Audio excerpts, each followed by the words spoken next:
Baik, saya akan menjelaskan sedikit tentang struktur ginjal. Ginjal memiliki fungsi untuk menyaring darah yang mengandung zat-zat sisa metabolisme sel dari seluruh tubuh. Ginjal terletak di kanan dan kiri tulang pinggang, tepatnya di dalam rongga perut, pada dinding tubuh bagian belakang atau dorsa.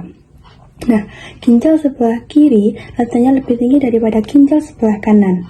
Dan ginjal memiliki bentuk seperti kacang merah, serta memiliki warna yang merah karena terdapat banyak darah yang masuk ke dalam ginjal. Darah yang masuk ke dalam ginjal melalui pembuluh arteri besar dan keluar dari ginjal melalui pembuluh vena besar. Nah, dan apabila ginjal dibelah secara melintang, maka akan tampak 3 bagian. Yang pertama, di bagian luar terdapat cortex cronalis atau kulit ginjal, yang di dalamnya ada nefron dan terdiri dari plasma pigi dan tubulus. Kedua, ada medula, ini tepatnya di bawah korteks ada medula, yang di dalamnya terdapat tubulus contortus dan juga tubulus collectivus. Yang ketiga, pelvis senalis, ini merupakan rongga di dalam ginjal. Nah, di dalam korteks ini terdapat kurang lebih 1 juta alat penyaring yang disebut dengan nefron. Nah, nefron ini merupakan satuan struktural dan fungsional ginjal karena merupakan unit penyusun utama ginjal dan juga unit yang berperan penting dalam proses penyaringan darah. Nah, dalam sebuah nefron ini terdapat komponen penyaring atau yang disebut dengan badan Malpighi, kemudian dilanjutkan dengan saluran-saluran atau tubulus. Nah, setiap badan Malpighi ini di dalamnya terdapat gulungan kapiler darah atau yang disebut dengan glomerulus yang ada di dalam kapsula pulmen. Nah, pada bagian inilah proses penyaringan darah terjadi. Nah, berikutnya saya akan menjelaskan tentang medula. Medula renalis atau bagian tengah ginjal ini tersusun atas saluran-saluran yang merupakan kelanjutan dari badan Malpighi dan dari saluran yang ada di cortex renalis. Nah, saluran-saluran itu adalah tubulus proximal, lengkung Henle, tubulus distal, dan juga tubulus collectivus atau pengumpul yang terdapat pada medula. Nah, lengkung Henle ini merupakan saluran yang ada pada ginjal yang berfungsi untuk menghubungkan antara tubulus proximal dengan tubulus distal. Nah, berikutnya ada pelvis renalis. Nah, pelvis renalis ini merupakan bagian rongga di dalam ginjal yang berfungsi sebagai penyimpangan atau penampungan urin sementara sebelum dibuang melalui ureter. Nah, proses pembentukan urin tadi terjadi dalam ginjal melalui 3 tahapan. Ketiga tahapan tersebut adalah diantaranya ada filtrasi yang terjadi di badan Malpighi, kemudian reabsorpsi yang terjadi di tubulus proximal, dan juga augmentasi di tubulus distal. Untuk lebih detailnya akan dijelaskan di video selanjutnya. Dan untuk urin yang sudah diselesaikan atau diproses di tahap ini akan menuju ke kandung kemih melalui ureter. Nah, ketika kandung kemih ini penuh, maka akan memberikan sinyal ke otak bahwa kandung kemih ini penuh dan akan dikeluarkan melalui uretra. Saya akan menjelaskan tentang proses pembentukan urin. Urin adalah hasil penyaringan darah oleh ginjal yang berisi racun dan limbah, kemudian dikeluarkan oleh tubuh. Proses pembentukan urin terjadi di dalam ginjal. Adapun organ yang terlibat dalam proses ini masuk dalam kelompok organ sistem urinaria, yaitu ginjal, glomerulus, kapsul Bowman, tubulus, ureter, dan uretra. Adapun proses pembentukan urin terbagi menjadi 3. Yang pertama, filtrasi atau penyaringan. Yang kedua, reabsorpsi atau penyerapan kembali. Yang ketiga, augmentasi atau pengumpulan. Proses pembentukan urin primer terjadi pada tahap yang pertama. Pembentukan filtrasi atau penyaringan terjadi di glomerulus, di mana glomerulus ini merupakan bagian dari badan Malpighi. Di badan Malpighi ini terdapat glomerulus dan kapsul Bowman. Glomerulus ini di dalam kapsul Bowman dan merupakan pembuluh kapiler. Tahap filtrasi dimulai. Darah dari aorta melalui arteri aferen ginjal masuk ke dalam badan LPG pada bagian glomerulus yang tersusun atas kapiler-kapiler darah. Saat darah masuk ke glomerulus, darah disaring dan menghasilkan filtrat yang berukuran kecil berupa urobilin, air, garam, glukosa, urea, asam amino, ion-ion seperti natrium, kalium, kalsium, dan klor, fosfat, asam urat, dan kreatinin. Urin yang keluar dari proses penyaringan ini disebut juga dengan urin primer. Urin primer dan juga urea di dalamnya merupakan hasil amonia yang sudah terakumulasi. Hal ini berlangsung saat organ hati memproses asam amino dan disaring oleh glomerulus. Lalu lanjut tahap yang kedua, reabsorpsi, yang akan dijelaskan oleh proses pembentukan urin sekunder. Sekian dari saya. Terima kasih. Nah, di sini saya akan menjelaskan tentang mekanisme pembuatan urin sekunder.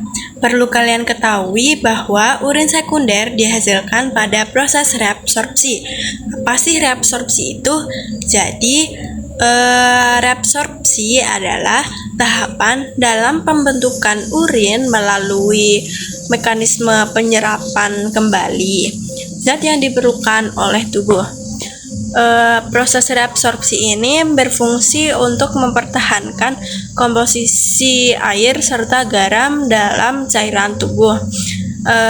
Reabsorpsi dimulai di tubulus contortus proximal dan berlanjut di lengkung Henle, tubulus contortus distal, dan kemudian menuju saluran pengumpul.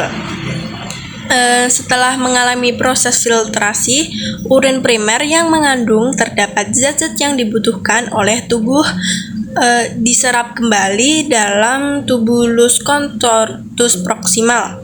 Zat-zat yang diserap kembali antara lain air, glukosa, asam amino, vitamin, serta berbagai jenis ion. Dalam proses reabsorpsi, sekitar 50% urea dari jumlah yang ada dalam urin primer berdifusi kembali ke dalam darah karena adanya perbedaan konsentrasi yang disebabkan oleh reabsorpsi air antara urin primer, sel-sel tubulus contortus proximal, dan darah. Sel-sel tubulus contortus proximal juga secara aktif mengekskresi bahan-bahan beracun dari dalam darah menuju urin primer bersama beberapa bahan-bahan yang mengandung nitrogen seperti kreatinin. Dari proses reabsorpsi akan dihasilkan filtrat tubulus atau urin sekunder. Di dalam urin sekunder sudah tidak ditemukan lagi zat-zat yang masih berguna bagi tubuh. Volume urin sekunder yang dihasilkan lebih sedikit daripada volume urin primer, bersifat isotonis terhadap cairan tubuh atau darah, dan mengandung urea serta beberapa ion mineral. Selanjutnya itu urin sekunder yang berasal dari tubulus contortus distal akan turun menuju ke tubulus collectivus atau saluran pengumpul. Kemudian urin masuk dalam pelvis renalis dari saluran pengumpul dan mengalir ke ureter dan kantung kemih. Saat kantung kemih sudah penuh, urin harus keluar dari tubuh melalui saluran uretra. Urin yang keluar dari tubuh rata-rata sebanyak 1-2 liter per hari. Akan tetapi jumlah ini berbeda untuk setiap orang, tergantung pada asupan air yang masuk ke tubuh. Banyaknya garam yang harus dikeluarkan dari darah sehingga tekanan osmosis tubuh tetap stabil dan peran hormon antidiuretik. Kasih. Saya akan menjelaskan tentang penyakit-penyakit pada saluran kencing. Yang pertama, infeksi saluran kemih, yaitu infeksi bakteri pada saluran kemih seperti kandu kemih atau cystitis, uretra atau uretritis, dan ginjal atau pneumonitis yang disebabkan oleh bakteri seperti Escherichia coli dan Klebsiella. Cara mengobatinya dengan antibiotik sesuai hasil uji kultur. 2. Batu ginjal, yaitu pembentukan kristal-kristal padat yang ada dalam ginjal yang disebabkan oleh kelebihan zat-zat padat pembentuk batu seperti kalsium, oksalat, dan asam urat. Cara mengobatinya dengan obat pelarut batu, diet rendah garam, dan terkadang pembedahan. 3. Prostatitis, yaitu peradangan pada kelenjar prostat akibat infeksi. Cara mengobatinya dengan antibiotik, antiinflamasi, dan terapi pijat kelenjar prostat. 4. Ginjal polikistik, yaitu pertumbuhan kista pada ginjal yang disebabkan oleh kelainan genetik. Cara mengobatinya dengan kontrol tekanan darah, obat-obatan, dan terkadang pembedahan.